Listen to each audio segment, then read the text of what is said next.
Petrol অকটেনে Bangladesh স্বয়ংসম্পূর্ণ। বছর চারেক আগে এক বক্তব্যে প্রতিষ্ঠিত হয় এমন দাবি, কিন্তু যুদ্ধ শুরু না হতেই কেন উল্টে গেল সেই বাস্তবতা? বর্তমানে পরিস্থিতি এতটাই খারাপ যে দিনের সিংহভাগ সময় চলে যাচ্ছে জ্বালানি সংগ্রহে। যদি উৎপাদন হয়েই থাকে তাহলে আমাদের এত ভোগান্তি কেন? আর যদি সত্যি সংকট না হয়ে থাকে তাহলে কি প্রয়োজন আমার শপিং মল 6টা বাজে বন্ধ করা? কি প্রয়োজন আমার অফিস আদালত 4টা পর্যন্ত বন্ধ করা? অবশ্যই সংকট আছে। হাজার হাজার গাড়ি সিরিয়ালে পড়ে রয়েছে, তেল পায় না অনেকে, আর অনেক পাম্পে দেয় না। ঢাকা সিটির মধ্যে খালি এইটা, আর আপনি ওই কন্টেনারের উল্টা পাশে একটা আছে, ওইটা দিতে পরিবাগে। তাহলে সত্যিকারের তথ্যটা কি? বিশ্লেষণ বলছে বর্তমানে দেশে পেট্রোলের বার্ষিক চাহিদা 4.5 লাখ টনের ওপরে।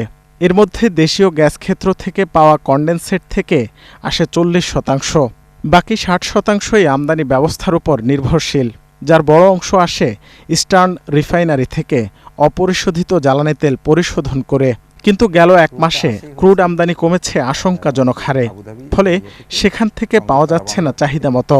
তাই সংকট দেখা দিয়েছে এই জ্বালানির। বিকল্প বন্দর ব্যবহার করে আমরা আনার চেষ্টা করছি, হরমুজ প্রণালীটা অ্যাভয়েড করে। তাতে দাম হয়তো বেড়ে যাবে, কিন্তু আমার সরবরাহ চ্যানেলটা ঠিক থাকবে। বাট স্টিল সরকার অত্যন্ত সচেতনভাবে সাপ্লাই চেইন ঠিক রেখেছে, এবং এপ্রিল মাসের সাপ্লাই চেইন ঠিক আছে, মার্চ মাসেরটা ঠিক ছিল। ইভেন আমরা মেতে কী হবে, জুনে কী হবে, সেই প্ল্যানগুলো আমরা আস্তে আস্তে করছি। ফলে ইনশাল্লাহ জনগণকে আশ্বস্ত করতে চাই যে আমাদের দেশের জ্বালানি পরিস্থিতি নিয়ে উদ্বিগ্ন হওয়ার কিছু নেই। আসা যাক অকটেনের হিসাবে। বার্ষিক চাহিদা 4 লাখ টনের কিছু বেশি। এর মধ্যে সরাসরি আমদানি হয় অর্ধেকের ওপরে। বাকি তেলের 22% আসে দেশীয় গ্যাস ক্ষেত্রের কনডেনসেট থেকে, আর 18% উৎপাদিত হয় আমদানি করা কনডেনসেট থেকে।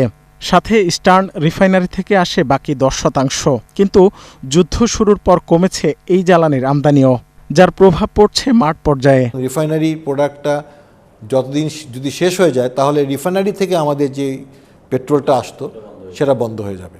আর অকটেন আমরা আসলে আমদানি করি, কিছু অকটেন আমদানি করি, কিছু আর ক্যাটালিস্ট আমরা আনি, যেগুলো আমরা ওই বর্তমানে যে পেট্রোল আছে পেট্রোলকে অকটেনে রূপান্তর করার জন্য আমাদের কিছু অতিরিক্ত কিছু জিনিস আমদানি করতে হয়।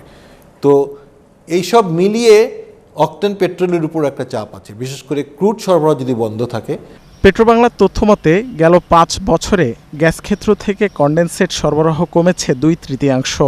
তাই আগে বাড়তি তেল পাওয়া গেলেও তা কমছে ধীরে ধীরে। দেশেই উৎপাদন হচ্ছে চাহিদার 100% পেট্রোল, যদিও এর বড় অংশ আমদানি করা কনডেনসেট ও ক্রুড অয়েলের উপর নির্ভরশীল। ফলে বর্তমান প্রেক্ষাপটে গুরুত্ব দেওয়া হচ্ছে পেট্রোলেও। মূলত সব ধরনের জ্বালানির আমদানি ঠিক রেখেই পরিস্থিতি সামাল দিতে হচ্ছে সরকারকে। রাকিব হোসেন, 71, ঢাকা।